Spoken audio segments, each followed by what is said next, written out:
Well, these are pictures of his life. So this is he and his daughter Emery, and she was just his little pride and joy.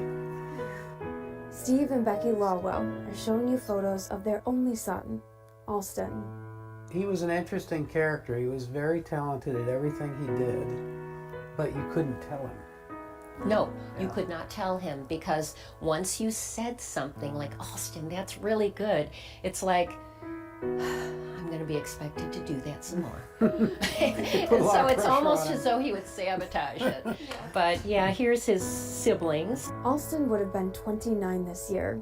He died on November 25th. He, over the past maybe 2 years, just started acting different. He was in a successful job at that time. And all of a sudden, he just started looking different, acting different.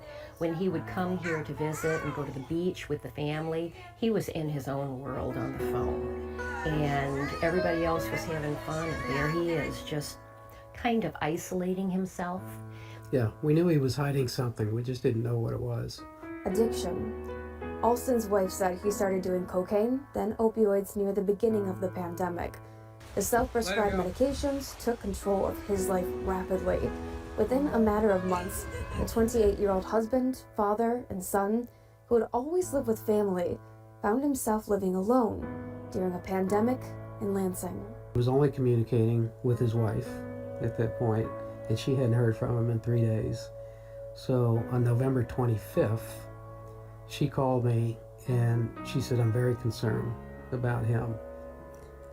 And so just before I got there, she called and said that he's gone, that they found him. So, you know, it was much worse than we ever imagined. It was a gut punch.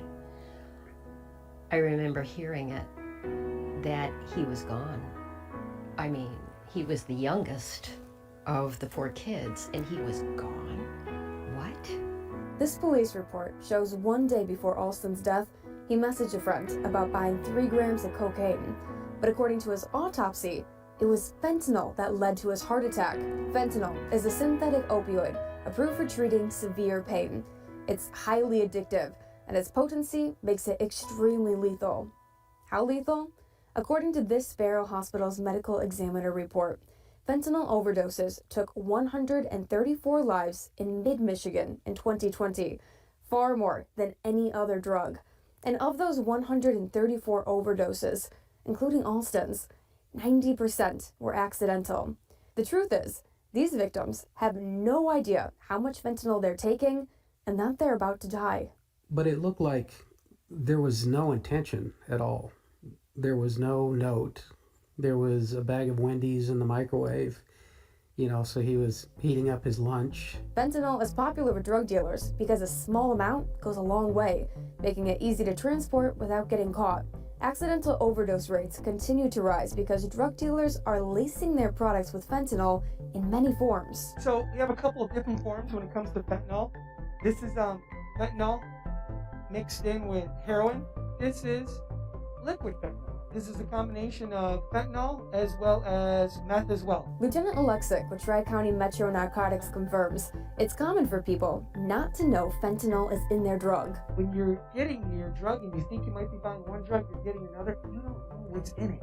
And fentanyl is 100 times more potent than, for instance, morphine. That means fentanyl, often compared to heroin for its euphoric effects, only requires someone to take 2 milligrams to overdose.